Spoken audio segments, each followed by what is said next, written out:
নমস্কাৰ সৰ্বপ্ৰথমে তোমালোক সকলোকে বা আপোনালোক সকলোকে মোৰ জিতু কৈৰী অফিচিয়েল ইউটিউব চেনেলটোলৈ স্বাগতম জনাইছোঁ আৰু লগতে শুভ সন্ধিয়া জনাইছোঁ। আৰু আজি আমাৰ আলোচনাৰ টপিকটো হৈছে এছিয়ান। যিহেতু আমি ৰাজনীতি বিজ্ঞান দ্বিতীয় বৰ্ষৰ পাৰ্ট এৰ দ্বিতীয়টো অধ্যায় আমি আলোচনা কৰি আছোঁ আৰু ইয়াৰ আগৰ ক্লাছত আমি ইউৰোপীয় সংঘৰ বিষয়ে আলোচনা কৰিছিলোঁ, অৰ্থাৎ ক্ষমতাৰ বিকল্প কেন্দ্ৰস্থল হিচাপে ইউৰোপীয় সংঘৰ বিষয়ে আলোচনা কৰিছিলোঁ। আৰু আজি আছে এছিয়ান।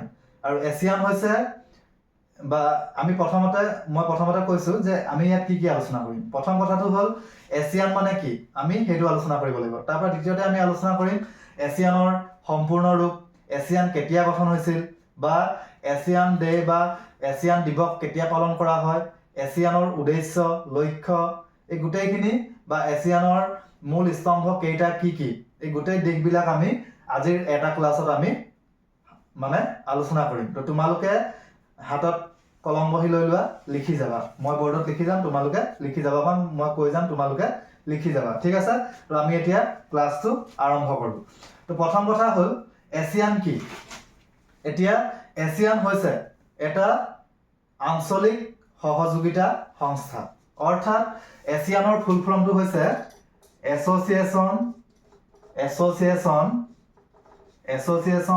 অফ, এছৰ ফুল ফৰ্মটো হৈছে সাউথ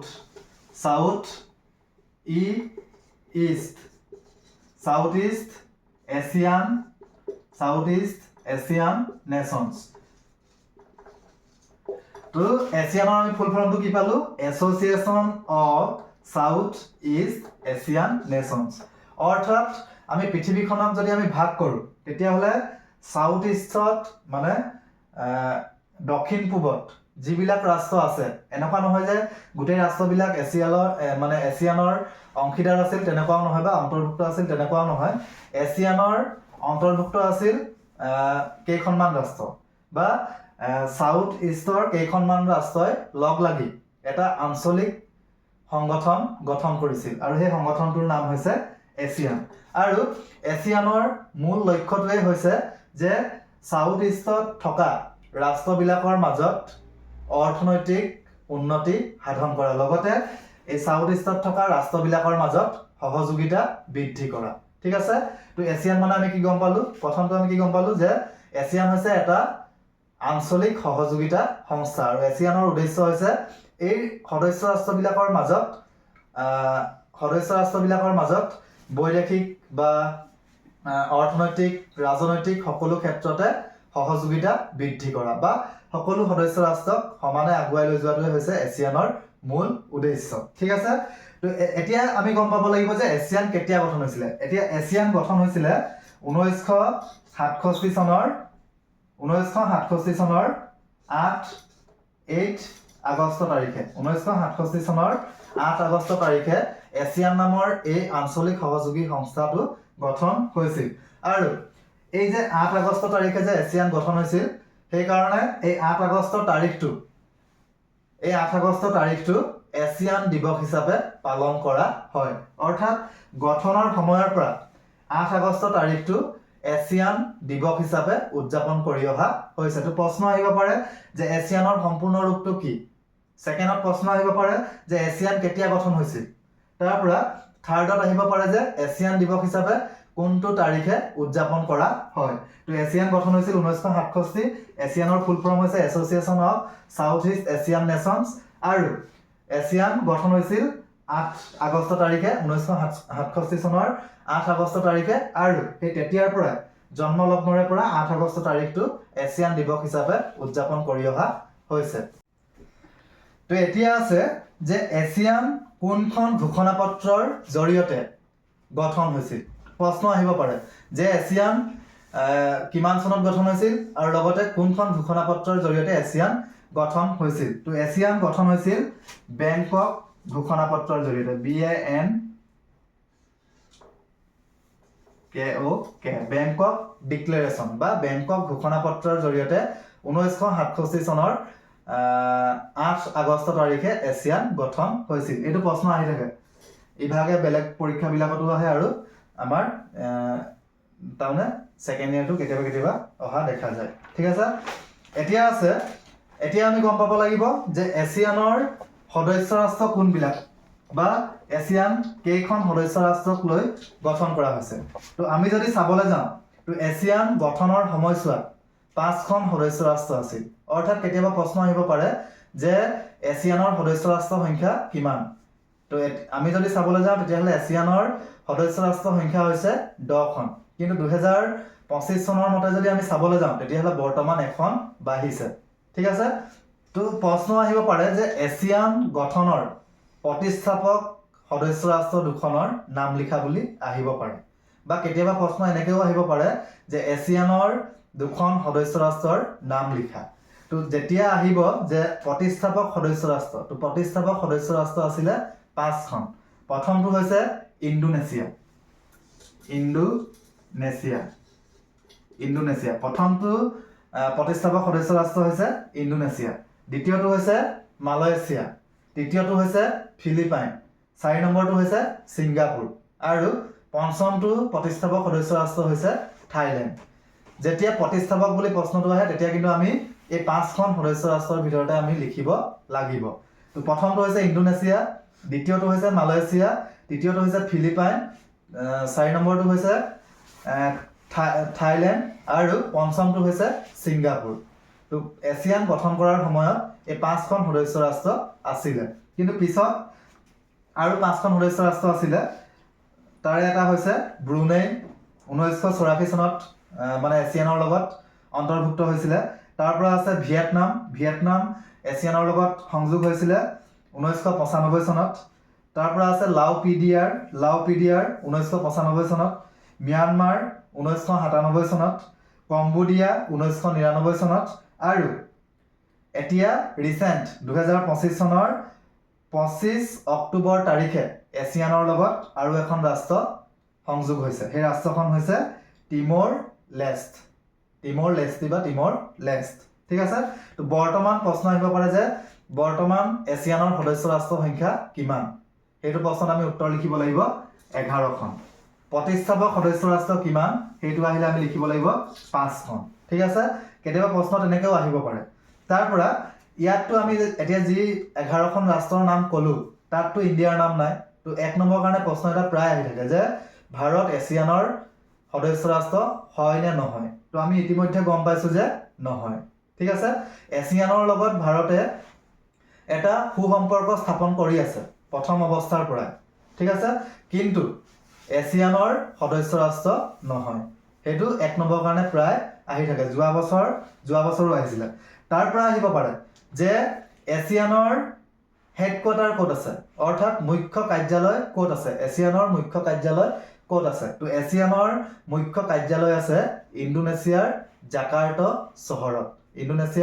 জাকাৰ্টা চহৰত ঠিক আছে সেইটো 1 নম্বৰ কাৰণে আহিব পাৰে তাৰ পৰা ইয়াৰ পৰা লং কোৱেশ্চন আহিব পাৰে 2 নম্বৰ বা 4 নম্বৰ কাৰণে যে এছিয়ানৰ উদ্দেশ্যসমূহ বা এছিয়ানৰ লক্ষ্য উদ্দেশ্য আলোচনা কৰা তো প্ৰথম লক্ষ্য উদ্দেশ্য হ'ব অৰ্থনৈতিক উন্নয়ন এতিয়া প্ৰথমটো হৈছে এছিয়ানৰ প্ৰথমটো বা প্ৰধান উদ্দেশ্য হৈছে অৰ্থনৈতিক উন্নয়ন অৰ্থাৎ এছিয়ানৰ যি কেইখন সদস্য ৰাষ্ট্ৰ আছে সেই সদস্য ৰাষ্ট্ৰবিলাকক অৰ্থনৈতিক দিশত আগুৱাই লৈ যোৱাটো হৈছে এছিয়ানৰ এটা মূল লক্ষ্য যিহেতু শীতল যুদ্ধৰ সময়ছোৱাত কিছুমান ৰাষ্ট্ৰই যোগদান কৰিছিলে আমেৰিকা যুক্তৰাষ্ট্ৰত কিছুমান ৰাষ্ট্ৰই যোগদান কৰিছিলে সোভিয়েট সংঘত ঠিক তেনেকৈ কিছুমান ৰাষ্ট্ৰই আকৌ লগ লাগি গঠন কৰিছিলে নন এলাইন্ড মুভমেণ্ট ঠিক তেনেকৈ এই ৰাষ্ট্ৰবিলাকে নিজৰ অৰ্থনৈতিক উন্নয়ন কৰিবৰ কাৰণে দক্ষিণ এছিয়াৰ ৰাষ্ট্ৰবিলাকে নিজৰ অৰ্থনৈতিক উন্নয়ন দক্ষিণ পূব এছিয়াৰ ৰাষ্ট্ৰবিলাকে নিজৰ অৰ্থনৈতিক উন্নয়ন কৰিবৰ বাবে তেওঁলোকে এছিয়ান গঠন কৰিছিলে তাৰ পৰা দ্বিতীয়টো উদ্দেশ্য হৈছে শান্তি প্ৰতিষ্ঠা কৰা অৰ্থাৎ এছিয়ানৰ দ্বিতীয়টো উদ্দেশ্য হৈছে এই সদস্য ৰাষ্ট্ৰবিলাকৰ মাজত যাতে একো সংঘাত নহয় বা কিবা যদি বিবাদ হৈছে সেই বিবাদসমূহ শান্তিপূৰ্ণ বা সহযোগিতাৰ মাধ্যমেৰে আলাপ আলোচনা কৰি এই বিবাদবিলাক মীমাংসা কৰাটোৱে হৈছে এছিয়ানৰ এটা অন্যতম মূল লক্ষ্য বা উদ্দেশ্য তাৰপৰা তৃতীয়টো হৈছে সহযোগিতা বৃদ্ধি। তৃতীয়টো হৈছে সহযোগিতা বৃদ্ধি। তৃতীয়টো হৈছে সহযোগিতা বৃদ্ধি। যিহেতু অৰ্থনৈতিক উন্নয়ন সাধন কৰিবলৈ হ'লে ৰাষ্ট্ৰবিলাকৰ মাজত সহযোগিতা থকাটো অত্যন্ত জৰুৰী। তাক উদ্দেশ্য আগত ৰাখিয়ে মানে দক্ষিণ পূব এছিয়াৰ ৰাষ্ট্ৰবিলাকে এছিয়ান গঠন কৰিছিলে আৰু এই ৰাষ্ট্ৰবিলাকৰ মাজত এই এছিয়ান গঠনৰ জৰিয়তে অৰ্থনৈতিক, সামাজিক, ৰাজনৈতিক সকলো ক্ষেত্ৰতে সহযোগিতা স্থাপন কৰিব বিচৰা হৈছিল। তাৰ পৰা 4 নম্বৰটো হৈছে আন্তৰ্জাতিক সহযোগিতা বৃদ্ধি। আন্তৰ্জাতিক সহযোগিতা বৃদ্ধি। আন্তৰ্জাতিক সহযোগিতা বৃদ্ধি অৰ্থাৎ এছিয়ান হৈছে এটা আঞ্চলিক সংগঠন, কিন্তু সমগ্ৰ বিশ্বত নিজকে জিলিকাই ৰাখিবলৈ হ'লে আমি বাকী ৰাষ্ট্ৰৰ মানে বিশ্বত থকা বাকী ৰাষ্ট্ৰবিলাকৰ লগতো আমি এটা সুসম্পৰ্ক বজাই চলিব লাগিব। আৰু তাক উদ্দেশ্য আগত ৰাখি এছিয়ানে আন্তৰ্জাতিক সংগঠন হিচাপে ৰাষ্ট্ৰসংঘ বৰ্তমান আমাৰ আছে আৰু ৰাষ্ট্ৰসংঘৰ মানে নীতি লক্ষ্য সকলোবিলাক এছিয়ানে মানি চলে। ঠিক আছে, এইবিলাক আছিলে এছিয়ানৰ মূল লক্ষ্য বা উদ্দেশ্য। এতিয়া আমি আলোচনা কৰিম এছিয়ানৰ মূল 3টা স্তম্ভ, 3 পিলাৰ্ছ অফ এছিয়ান। মূল স্তম্ভ পৰীক্ষাত এইটো 6 নম্বৰ কাৰণে প্ৰায় আহি থাকে, প্ৰায় আহে লং কুৱেশ্যন 6 নম্বৰ কাৰণে, যে এছিয়ানৰ 3টা মূল স্তম্ভ কি কি বা এছিয়ানৰ মূল স্তম্ভ কেইটা আৰু কি কি আলোচনা কৰা, তেনেকৈ আহে প্ৰশ্নটো। আৰু তেনেকৈ যদি আহে আমি এই 3টা স্তম্ভৰ বিষয়ে লিখিব লাগিব। কিন্তু প্ৰথমতে আমি অকণমান আৰম্ভণি দিব লাগিব, এছিয়ান কেতিয়া গঠন হৈছিল, এছিয়ানৰ লক্ষ্য উদ্দেশ্য, জাষ্ট এনে 3-4টা লাইনত। তাৰ পৰা আমি মূল স্তম্ভবিলাক আমি আলোচনা কৰিব লাগিব।